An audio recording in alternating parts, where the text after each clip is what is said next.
సువార్త దానము ఈ దానాలన్నిటికంటే మిన్న అని నేను అంటాను. మీరేమంటారు? నీకు పిచ్చెక్కిందా అంటారు, అంతే కదా. శరీర సంబంధులందరికీ ఇది పిచ్చితనమే, వెర్రితనమే. ఆత్మ సంబంధులు దీని యొక్క విలువ తెలిసినటువంటి వారు ఈ దానం చేయకుండా ఉండలేరు. ఎందుకంటే అన్నం 8 గంటలు పనిచేస్తే, వస్త్రాలు 1 సంవత్సరం పనిచేస్తే, నీ రక్తదానం ఒక 10-15 ఏళ్ళు పనిచేస్తే, ఈ సువార్త ద్వారా ఎవడైనా రక్షింపబడితే యుగ యుగాలు నరకము నుండి తప్పించుకుంటాడు, నిత్య మరణము నుండి తప్పించుకుంటాడు. చిన్న ప్రార్థన చేసుకుందాం. పరిశుద్ధుడా, ప్రేమ కలిగిన మా తండ్రి, మీకు స్తోత్రం నాయన. దైవజనుడు నీ దాసుడు సంసోనును బట్టి స్తుతిస్తున్నాను నాయన. తన యవన కాలము నుండి కష్టపడి ఎంతో పరిచర్య జరిగించిన నీ దాసుడు తండ్రి, ఆయనను ఆయన కుటుంబాన్ని దీవించండి. ఈ సమయంలో ప్రభువా, ఎంతో ఖర్చుతోనూ కష్టముతో కూడిన సభలనాయన ఇవి. అహర్నిశలు కష్టపడి రాత్రింబగళ్ళు ప్రయాసపడి ఈ సభలో ఏర్పాటు చేశారు స్వామి. తగిన ప్రతిఫలముగా మనుషులను రక్షించండి. ఈ రాత్రి భక్తిగల నీ పిల్లలు ఎంతో దూరాల నుండి కూడా వచ్చారు నాయన. వారిని ఆశీర్వదించండి, దీవించండి. అల్పుడును ప్రభువా, ధూళి లాంటి నన్ను వాడుకోనండి.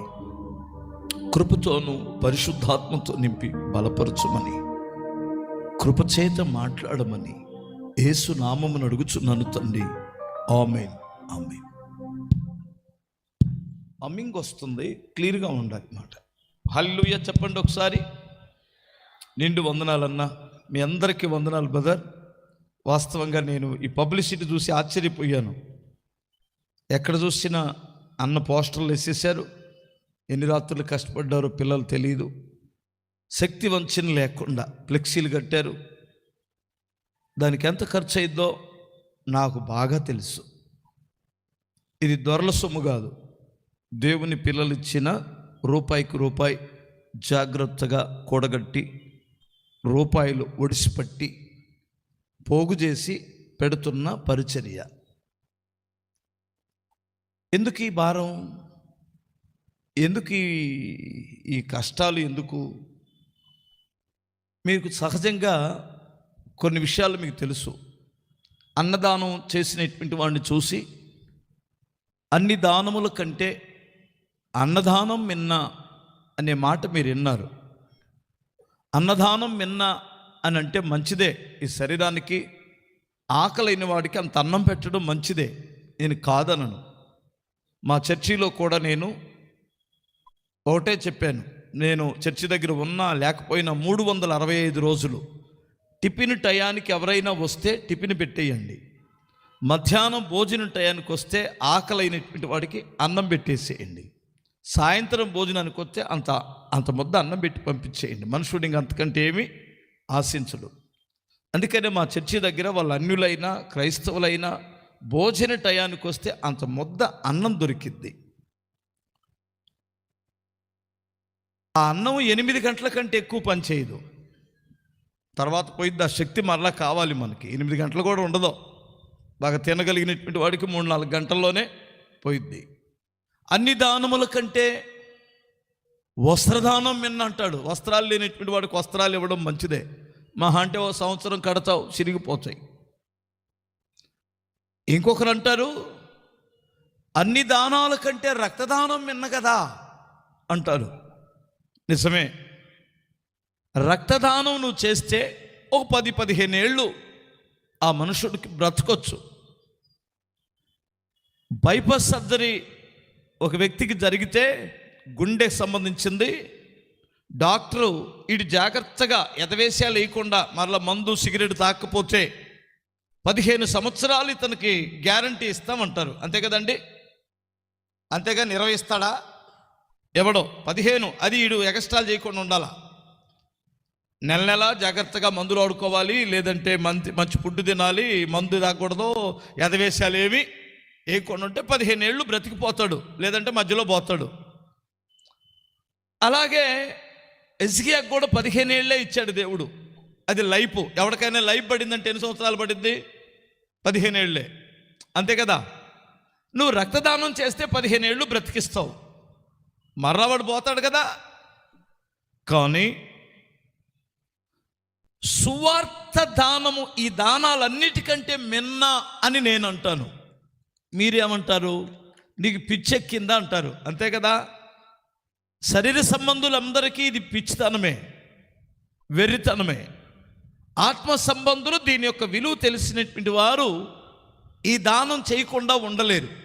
ఎందుకంటే అన్నం 8 గంటలు పనిచేస్తే, వస్త్రాలు 1 సంవత్సరం పనిచేస్తే, నీ రక్తదానం ఒక 10-15 ఏళ్ళు పనిచేస్తే, ఈ సువార్త ద్వారా ఎవడైనా రక్షింపబడితే యుగ యుగాలు నరకము నుండి తప్పించుకుంటాడు, నిత్య మరణము నుండి తప్పించుకుంటాడు.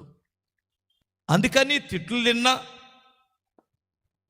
తిరస్కరించబడిన, ఉన్న ఆస్తులు ఖర్చయినా సువార్త అందించాలి అనే భారం అక్కడక్కడ దైవ సేవకుల్లో ఉండబట్టి ఇప్పుడు సువార్త పని ఇంకా జరుగుతుంది.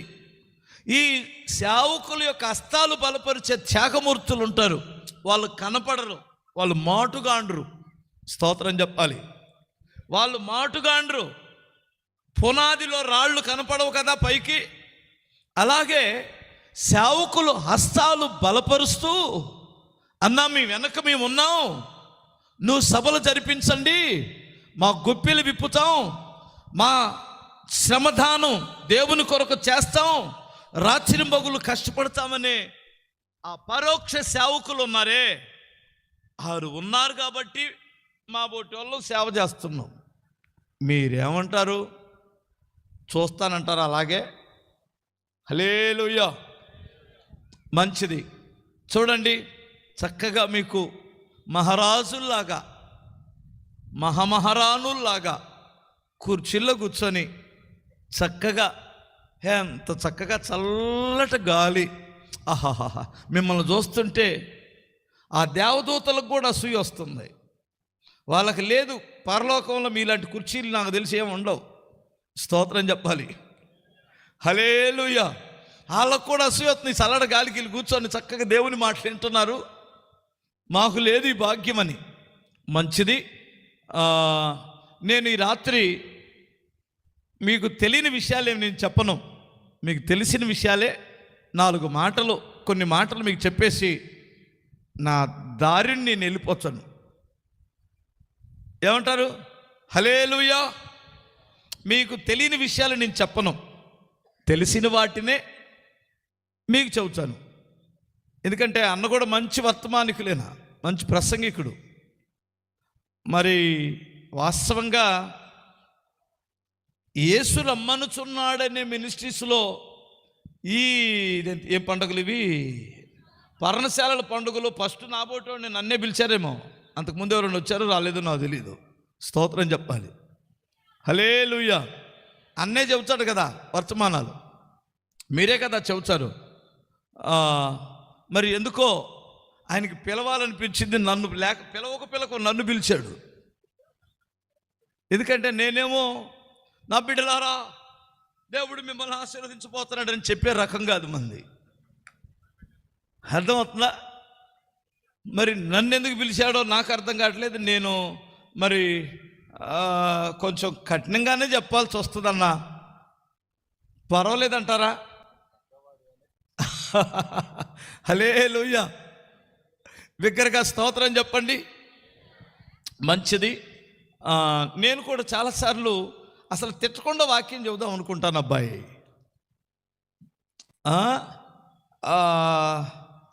Atal little little little little little little మళ్ళీ తిట్టబుద్ధి అవుతుంది. ఏంటో తెలీదు, నేను మంచోడిని కాదట్టుంది. సరే మంచిది. మీకు దేవుడిచ్చిన ఆధిక్యత ఏంటో ఒకసారి గుర్తు చేస్తానికి ఒక మాట చదువుకుందాం. పేతురు రాసిన మొదటి పత్రిక 2వ అధ్యాయము 9వ వాక్యం మీకు అందరికి తెలిసిందే, మీకు అందరికి బాగా సుపరిచితమైన వాక్యం అది. చూడండి. అయితే మీరు చీకటిలో నుండి ఆశ్చర్యకరమైన తన వెలుగులోనికి మిమ్మల్ని పిలిచిన వాని గుణాతిశయములను ప్రచురము చేయు నిమిత్తము ఏర్పరచబడిన వంశమును, రాజులైన యాజక సమూహమును, పరిశుద్ధ జనమును, దేవుని సొత్తైన ప్రజలనై ఉన్నారు. కొట్టు చప్పట్లు ఒకసారి. అబ్బా ఏం మాట అండి. అసలు అంతకుముందు మనం ఎక్కడున్నాం? చీకట్లో. ఇప్పుడు వెలుగులోనికి వచ్చాం. ఇప్పుడు వెలుగులో ఎదవేసేస్తామా? చెప్పరేటయా? ఉన్నట్టుండి చీకట్లో జోబి కొట్టేవాడి దగ్గర టక్కును లైట్ వేశారనుకో మెలకుండా ఉంటాడు కదా. ప్రతి పాపం కూడా ఎందులో జరిగింది? చీకట్లోనా, వెలుగులోనా? దొంగతనం రాత్రులు జరిగిద్దా, పగల? ఎక్కువ శాతం చీకటే కోరుకుంటాడు. మీరు ఏ తప్పు అయినా చీకటే కావాలి. ఏ ప్లాన్ చేయాలన్నా చీకట్లోనే. ఎవరినైనా తీసుకొని వెళ్ళి బండి మీద ఎక్కించుకొనో లేదా కారులో వేసుకొని వెళ్ళి ఏదైనా చేయాలన్నా కానీ రాత్రులే చేస్తారు, అవును కదా. చివరికి మీరు సినిమా చూడాలన్నా చీకటే. నేను సినిమాలు చూసేవాడిని అంతకుముందు. ఒకడు లేటుగా వచ్చేవాడు, పనికిమాలినోడు. లేటుగా వస్తే తలుపు తీస్తాడు. తలుపు తీయగానే ఆ బొమ్మ సరిగా కనపడదు లోపల ఉన్నోడికి. ఒక 2 నిమిషం, 1 సెకండు తలుపు తీస్తే తలుపే అని కేకలేసేవాళ్ళు. అంటే వాడికి ఏమి ఇష్టం లేదు? వెలుగు ఇష్టం లేదు. వెలుగు వచ్చిందంటే వాడికి కనపడాల్సిన పిక్చర్ కనపడదు. పాపం చేసే ప్రతివాడు చీకటిలోనే చేస్తాడు. కానీ ఉన్నట్టుండి మన జీవితంలోనికి ఏమొచ్చిందన్నాడు? వెలుగు. హల్లెలూయా. సత్యంలోనికి వచ్చాం. చీకటికి వెలుగుకి తేడా మనకు తెలిసింది. వెలుగులోనికి వచ్చిన మీరు యేసయ్య మనస్సుని, ఆయన గుణాతిశయములను లోకానికి చెప్పండి అంటుంది బైబిల్. స్తోత్రం చెప్పాలి. ఇంకా మీకు ఇచ్చిన ఆధిక్యత ఏమిటో చెప్పనా? మీరు రాజులు అయిన యాజకులు అన్నాడు. సహజంగా పాత నిబంధనలో రాజులు వేరు, యాజకులు వేరు. వీళ్ళిద్దరు పదవులు ఒకటి కాదు. రాజు వేరు, యాజకుడు వేరు. ఇక్కడ కలిపి కొత్త నిబంధనకు వచ్చరికే నీవే రాజువి, నువ్వే యాజకుడివి. స్తోత్రం చెప్పాలి. ఇప్పుడు రాజు అయిన యాజకుడి దగ్గరికి వెళ్ళి చేతులు కట్టుకోవాలి. ప్రభుతో మాట్లాడాలంటే రాజు అయినా ఏం చేయాలి? యాజకుడి దగ్గరికి వెళ్ళి చేతులు కట్టుకోవాలి. అసలు రాజు యాజకుడు 2 కలిపడం మన ధన్యత గమనించాలి. రాజు ఏంటి దాని అర్థం? ఒక 2-3 మాటలు చెబుతాను, గుర్తుపెట్టుకోండి, మొద్దు గుర్తుగా. హల్లెలూయా. రాజు అంటే నువ్వు బానిసవి కాదు అని అర్థం. నీ మీద బానిస కట్లు దేవుడు చెంచి వేశాడు. నువ్వు పాపానికి బానిసవు కాదు. సాతానుడికి నీ మీద అధికారము లేదు. నువ్వు స్వతంత్రుడివి. నీ దేవుడు నిన్ను విమోచించాడు. ఎంతమందికి అర్థమవుతుంది? హల్లెలూయా. మరలా నువ్వు పాపంలో పడితే నేను చెప్పలేను. కడగబడిన పందెళ్ళినట్లు, వాంతు చేసుకున్న కుక్క తిన్నట్లు నీ అంతటకు నువ్వు వెళ్తే నేను చెప్పలేను. కానీ సాతానుడికి, పాపానికి నీ మీద అధికారము లేదు. ఎందుకంటే నువ్వు స్వతంత్రుడుగా ఉన్నావు. ఫస్ట్ రాజుకున్న ఆధిక్యత. 2 రాజు అయినవాడు సమృద్ధి కలిగిన రాజకోటలో తన తండ్రి ఒక ఉన్నత శ్రీమంతుడు, రారాజు. పక్షుల కంటే మీరు శ్రేష్ఠులు, మీకు ఏది కావాలనో మీ పరలోకపు తండ్రికి తెలియను అన్నాడు. ఇక ఈ రాత్రి ఇక్కడ దిగులు పడుతున్నావు కదూ, అప్పులు ఎలా తీరిపోతాయి, నా జీవితం ఏమిటి, నా బ్రతుకేమిటి అనుకుంటున్నావు కదూ. నీ తండ్రి జోబిలో చాలా డబ్బులు ఉన్నాయి. ఆయన కూతురివి, ఆయన కొడుకువు, నువ్వు రాజవంశములకు వచ్చావు. నీ ప్రతి అవసరము దేవుడు తీరుస్తాడు. హల్లెలూయా. బ్యాంకులో ₹1,00,00,000 ఉన్నాయనుకో, నీ కొడుకు ఎన్ని లక్షలు జోబులో పెడతావు రోజు?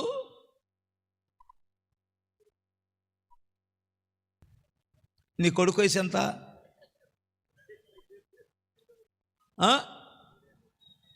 అందుకని 10 రూపాయలు అన్నావు. చూసారా, వాళ్ళ కొడుకు వయసు ఎన్ని? 3 ఏళ్ళు. ఆడికి 5 చాలు. పాస్టర్ను జోబులు పెట్టుకుంటాడు వాడు. అమ్మో, పెద్ద ముదురైతాడు. సహజంగా మన కొడుక్కి ఒక 100 రూపాయలు, ఒక 1000 రూపాయలు పాకెట్ మనీగా ఇద్దాం అనుకుందాం. అంతేగాని 1 లక్ష రూపాయలు ఎప్పుడు జోబులో పెట్టుకొని తిరిగి అండగదే తండ్రి డబ్బులు ఉన్నాడైనా. అంత మాత్రాన డబ్బులు వాడి జోబులో 100 ఉన్నంత మాత్రాన వాడు పేదోడా, కోటీశ్వరుడు కొడుకా? మరి ఆ మాత్రం జ్ఞానం ఉండాలి కదా. ఏందోలే మా బతుకులు ఎలా తగలబడిపోయినాయి, మా ఇంట్లో డబ్బులు లేవు, ఏమి లేవు అంటున్నావు కదా. నీకు బుర్ర పని చేస్తుందా? మీ తండ్రి ఇంట్లో చాలా డబ్బులు ఉన్నాయి. నువ్వు రాజకుమారుడివి, రాజకుమార్తెవని గ్రహించమంటున్నాను నేను. ఎంతమందికి అర్థమైందో? హల్లెలూయా. దిగులు పడమాకండి. మీ దేవుని దగ్గర బోల్డ్ అని డబ్బులు ఉన్నాయి. నేను కూడా చాలాసార్లు ఇదే పని చేస్తున్నాను. ఏమిటంటే, నా దగ్గర డబ్బులుండి నేను ఏ పని చేయను. నేను నా దగ్గర డబ్బులతో పని చేస్తే నేను అసలు సేవ చేసేవాడిని కాదు. యేసయ్య దగ్గర డబ్బులు చూసి పని చేస్తున్నాను. దేవుడు ఎప్పటికప్పుడే పని చేయటం, బిల్లు ఆయనకి పెట్టడం, బిల్లు ఆయన కట్టడం. ఇది సేవకుడికి అర్థమైతే ధన్యుడు అవుతాడు. స్తోత్రం చెప్పండి ఒకసారి. హల్లెలూయా. మీరు రాజులు. రాజు అంటే బానిస కాదు. రాజు అంటే అడుక్కు తినేవాడు, చేయి చాపేవాడు కాదు. రాజు అంటే ఎవడైనా బానిసత్వములో ఉంటే వాని కొరకు ప్రాణాలు అడ్డుపెట్టి పోరాడి వాడిని విడిపించేవాడే రాజు. ఇప్పుడు ఎంతమందికి అర్థమైంది? 318 మంది తన ఇంట పుట్టిన వారిని తీసుకొని వెళ్ళి రక్షించుకొని వచ్చాడు. ఎవరో? అబ్రహాం. హల్లెలూయా. ఇప్పుడు నీ చుట్టుపక్కల ఉన్నటువంటి వారు నశించిపోతుంటే నువ్వు దున్నపోతున్నాడు దీన్ని పడుకుంటే, నిన్ను కాదు, పడుకున్నాడు చెబుతున్నాను. ఈడు రాజా బానిస మీరు చెప్పాలి. నీ పక్కన తాగుబోతూ, ఇటు పక్కన వ్యభిచారి, ఇటు పక్కన పాడైపోతున్నటువంటి వారు, వారి కొరకు ఎంతో కొంత పని చేస్తాడు. ఎవడో? విమోచింపబడిన రాజవంశానికి సంబంధించిన వ్యక్తి. ఒక దుష్టుడు వచ్చి ఎత్తుకొని పోతుంటే, వారిని లొంగ తీసుకుంటుంటే అతను ఖడ్గమును దూసి ఎదురు నిలబడతాడు. ఆ ఖడ్గమే వాక్యపు ఖడ్గం. హల్లెలూయా. బాబు 2 చేతులు ఎత్తి స్తోత్రం చెప్పండి. ఇప్పుడు రాజులైన యాజకులు మీరు అన్నాడు. యాజకుడు అనేటువంటి వాడు ఎవడు అంటే, ప్రజల పక్షాన దేవుణ్ణి కలుసుకొని ధూపం వేయువాడు యాజకుడు. బలులర్పించువాడు యాజకుడు. దేవుణ్ణి సంతోషపరచువాడు యాజకుడు. దేవుణ్ణి ఆనందపరచువాడు యాజకుడు. అవును కదా. ఇప్పుడు చచ్చిన వారికి బ్రతికిన వారికి మధ్యలో అహరోను నిలిచాడట. అహరోను ఎప్పుడైతే నిలబడ్డాడో తెగులు ఆగెను అని రాయబడి ఉంది. మీరు అర్థమవుతుందా? ఎవరి ముఖం చూసి ఆగాడు? యాజకుని ముఖం చూసి. వినాలి. ఇంకా చెప్పనా, ఈ యాజకుడు ఎలాంటి వాడంటే, మోషే విషయంలో మోషేతో ఒక మాట అన్నాడు, వీళ్ళందరినీ నాశనం చేస్తాను, నేను ఇప్పుడు అబ్రహాము సంతానం అనబడదు, నీ ద్వారా సంతానాన్ని నేను మరలా పుట్టిస్తాను, ఏమంటావు అన్నాడు. దేవుని కాళ్ళ మీద పడి, ప్రభువా దయచేసి నువ్వు ఆ నిర్ణయము చెయ్యొద్దు, వారి పాపములు పరిహరించండి అని బ్రతిమలాడుకున్నాడు. మోషే ముఖాన్ని చూసి వారి పాపాలు క్షమించి వారిని నాశనం చేయలేదు దేవుడు. హల్లెలూయా. ఇప్పుడు నేను ఎందుకు ఈ విషయాలు చెబుతున్నానంటే, ఇంట్లో ఒక్కడుంటే యాజకుడు, ఇంటికి ఒక తల్లి యాజకురాలుంటే ఆమెను బట్టి ఇంటిని కాపాడుతాడు దేవుడు. ఆయనను బట్టి ఇంటిని కాపాడుతాడు. చూడండి, మీరు అబ్రహాం కూడా ఒక బేరం ఆడాడు దేవునితో, ప్రభువా ఆ పట్టణంలో 50 మంది ఉంటే ఆ పట్టణాన్ని రక్షించలేరా? నీతిమంతులు 50 మంది ఉంటే రక్షిస్తాను, ధూళి లాంటి వాడిని మాట్లాడడానికి తెగిస్తున్నాను ప్రభువా. ఒకవేళ ఒక 10 మంది తగ్గి 40 మందే ఉంటే పర్వాలేదు, 30 పర్వాలేదు, 20 పర్వాలేదు, 10 మంది ఉన్నా రక్షిస్తానన్నాడు. ఇప్పుడు దేవుని ఎదుట నిలబడగలిగిన యాజకులు ఈ పట్టణములో 10 మంది ఉన్న కర్నూలు ఏమవుతుంది చెప్పరేంటండి? హల్లెలూయా. అంతకంటే ఎక్కువ ఉంటే పర్వాలేదు, మనం ఈ పట్టణానికి పీడాగా కనిపిస్తున్నాం, ఎగతాళి చేయబడుతున్నాం. కానీ కొందరు ముఖాలు చూసి ఈ పట్టణం ఇంకా కాపాడబడుతుంది, ఈ రాష్ట్రం కాపాడబడుతుంది, ఈ దేశం కాపాడబడుతుందనే సంగతి మీకు తెలుసా? వారే క్రొత్త నిబంధన యాజకులు. హల్లెలూయా.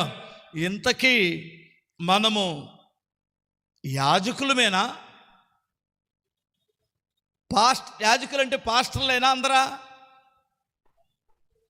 విశ్వాసులందరూ యాజకులే. స్తోత్రం చెప్పాలి, అవునా కాదా? ప్రభువుని కలుసుకునేవాడు, యేసు నామములో ప్రార్థన చేసి ప్రతిఫలం పొందేవాడు యాజకుడే కదా. అందరికి అధికారం ఇచ్చాడు కదా. వినాలి, వీరిలోనే మరి పాస్టర్లు ఎవరు? పాస్టర్ గారు అంటే ఈ యాజకులు నడిపించే నాయకులు. అక్కడక్కడ పిలిచి, మీరు గమనించాలి, 10 మందికి ఒక నాయకుడిని, 100 మందికి ఒక నాయకుడు, 1000 మందికి ఒక నాయకుడు ఏర్పాటు చేశాడు కదా. అట్లాగే మేమందరము ఈ యాజకులందరికీ వారి వారి సామర్థ్యము కొలది ఆ మందను నడిపించడానికి ఇచ్చిన నాయకత్వం మేము. కానీ యాజకత్వానికి వచ్చేసరికి ప్రతి వ్యక్తి దేవుణ్ణి కలుసుకునేవాడే యాజకుడు, ఇతరుల పక్షాన విజ్ఞాపన చేసేవాడే యాజకుడు. నీ విజ్ఞాపన దేవుడు ఆలకించాలంటే ఫస్ట్ నీవు దేవునికి అంగీకారం అవ్వాలి, నీ క్రియలు అంగీకారం అవ్వాలి. అదే క్రొత్త నిబంధన యాజకుని యొక్క పద్ధతి, సంపాదించుకోవాల్సిన ఇది. హల్లెలూయా. ఇప్పుడు నేను కొన్ని మాటలు చెప్పాలనుకున్నాను, మీరు శ్రద్ధగా వింటారు కదూ. హల్లెలూయా. అన్నా, నేను దేవుణ్ణి కలుసుకునే యాజకులుగా ఉండాలనుకుంటున్నాను అన్నటువంటి వారు కొంచెం ఆశ ఉంటే చేతులు ఎత్తరా? నేను కొంతమంది అసలు చేతులు ఎత్తడానికి కూడా ఇష్టపడలేదు. అంత సోమర్తనమా?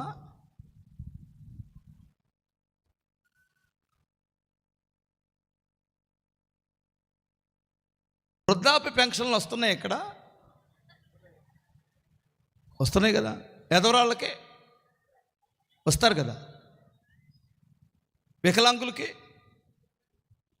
స్వామరులకి ఏమన్నా ఉన్నాయా పెన్షన్స్? ఈసారి ఎలక్షన్లో వాళ్ళకి ఎవరికైనా ఒక ఐడియా ఇద్దాం. స్వామరులకి పెన్షను. ఇదేంటి కొత్త పద్ధతి వాక్యంలో ఈ మధ్యలో ఇటు వచ్చాడని నేను చూస్తున్నారా? మీరు చెయ్యెత్తకపోతే వాళ్ళు గుర్తొచ్చారు నాకు.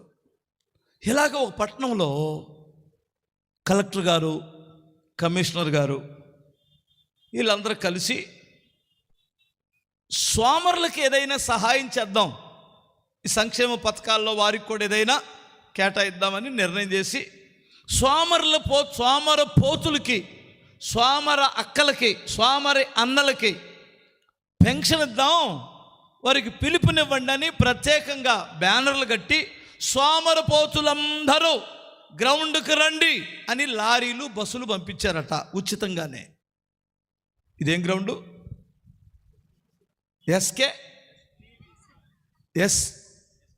ST BC college ground, ST BC college ground. ఈ గ్రౌండ్కి పిలిచారు అందరినీ. అతి కష్టం మీద అందరూ వచ్చారు. మొత్తం మీద లారీలు ఎక్కువ, బస్సులు ఎక్కువ, ఆటోలు ఒకే, సోమరిపోతులు అందరూ పెన్షన్ వస్తుందని వచ్చారు. వచ్చిన తర్వాత కలెక్టర్ గారు లేచి, మరి ఈ రాత్రి నా ప్రియమైన సోమరపోతులందరికీ మరి మా ధన్యవాదములు తెలియజేసుకుంటున్నాము. మీరంతా పిలవగానే వచ్చారు. మరి ఒకసారి మేము కన్ఫర్మ్ చేసుకోవడానికి ఇప్పుడు మేము కోరేది ఏమిటంటే, ఒక్కసారి సోమరులందరూ మీ కుడి చేతులు ఎత్తి చూపించండి. మా వాళ్ళు వచ్చి చేతులు పేర్లు రాసుకుంటారు అన్నాడు.